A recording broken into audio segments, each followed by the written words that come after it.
Thought literacy is the skill set for thoughts. As I continue to build out the structure for the skill set for thoughts, I am adding it to this living doc here. Thought literacy is defined as the awareness and management of thoughts. It treats thinking as a meta skill domain that shapes and influences all cognitive based skills. So it is a broad foundational meta skill set. It's not a subset of existing framework. CBT is a reactive therapeutic approach. Thought literacy is a proactive life skill. Metacognition refers to monitoring and controlling your cognitive processes like attention, memory, and reasoning.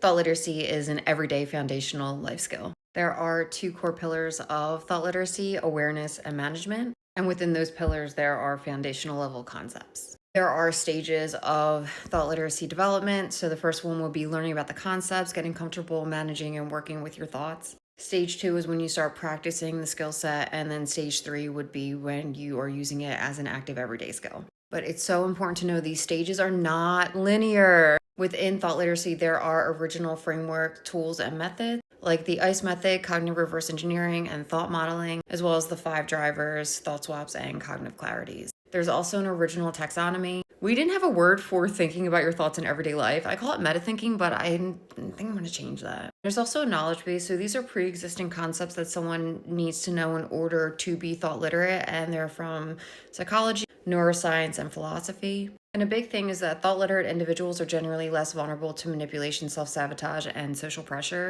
And I added that as a point in thought awareness, that people are aware of coercive control, manipulation tactics, because this is something that impacts us every day. And in order to be truly thought literate and to manage and work with our thoughts, we need to be able to identify when someone is trying to steer our attention away from our values or goals, or manipulate or thwart a conversation. My name is Lindsay Getty. I'm actively building this skill set. I'd love for you to follow, like, share, comment to get the word out so I can continue to build this and to reach people who need it. And if you want to be updated on new articles, there's a link to my Substack in the bio.